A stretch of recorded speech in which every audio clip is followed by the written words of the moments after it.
It's your everyday guy, Steve here. Today we're going to install the Attwood Transom saver. This is the SP400 model. I'm going to install that on my trailer that I've custom built out of a Harbor Freight trailer. What you're looking at here is everything that comes with it. What you get is the two-part arm. That is the part right there that will attach to the back of the motor.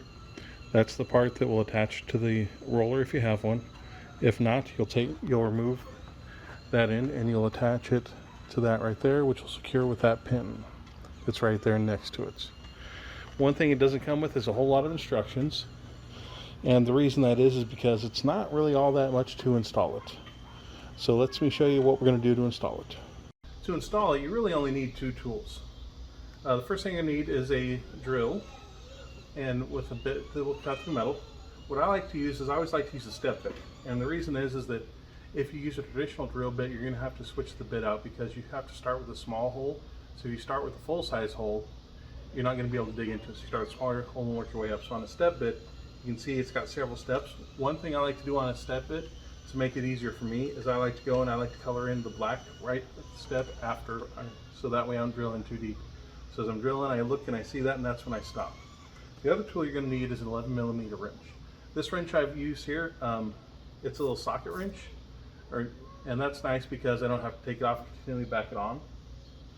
So what I've done is I've gone ahead and in my trailer, I have these two holes here, which theoretically I possibly could have gone and used one of those, but those aren't centered on my trailer, and I want my hole to be centered on my trailer. So what I did is I made a little mark, and you may not be able to see it right there. So what I'm going to do is I'm going to take my drill, and the other thing is before you start, make sure your trailer is chalked. Otherwise, if it's not chalked, when you push on it, it's just going to start rolling forward.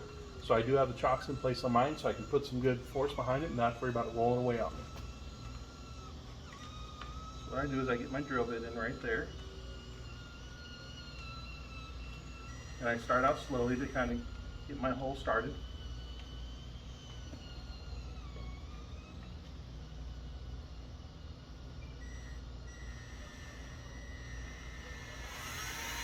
Once my hole started, that's when I can start really applying some pressure.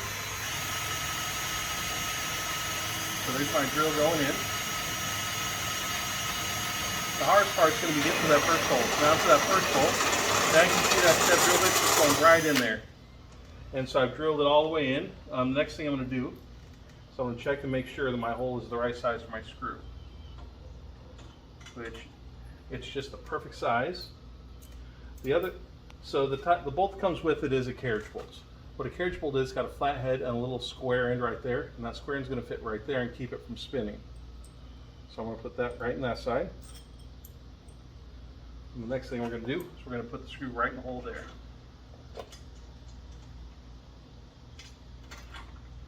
Hand start this. Now we've got the hand started. I'm putting my little wrench on there.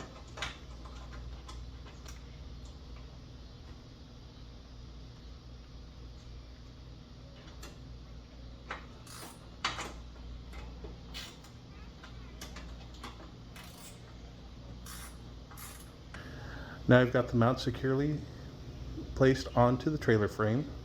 Our next step is going to be I'm going to go ahead and put the outboard motor back onto the boat. Once that's on, I'm going to show you how the transom saver connects from the trailer frame to the trailer motor. Alright, so I've got the transom saver hooked up. You can see it's got that little pin right there that goes to the bottom. That way when you get to the lake, you're ready to unhook it. All you got to do is pull that pin, it pulls out. It's got the arm and the spongy here that secures it to my motor, which is an 18 horsepower Hankai 2-stroke motor. I love it. Due to my needs, it works great for me. One thing I did notice is that this little bungee here is too small for my motor, so before I can take this out to the lake, I'm going to have to get myself a shorter bungee. But other than that, it's installed really easy. Only took me two tools, 11mm wrench, and my drill with the step drill bit. You saw how fast that step drill bit drilled into that. So I'd like to thank you for watching. And don't forget to hit the like button, hit the subscribe button, and wait a little bit while you do that. Hit the like button, hit the like button, hit the like button, and subscribe, and subscribe. That way when all my new videos come out, you'll get the first to alert. Once again, this is Steve, your everyday guy. I appreciate you tuning in and watching, and I'll see you in my next video. So I'm driving down the road here, and you'll notice I've got some bounce on the front of the trailer. But as you'll notice, it's just the front of the boat that's moving. Back there, when you look at the motor, you'll see that motor is really staying stationary, and that's because I've got the transom saver hooked up to it. And what that does is that secures the motor on it right directly to the trailer itself. So no matter how much that front bounces, that motor is going to stay in the same place.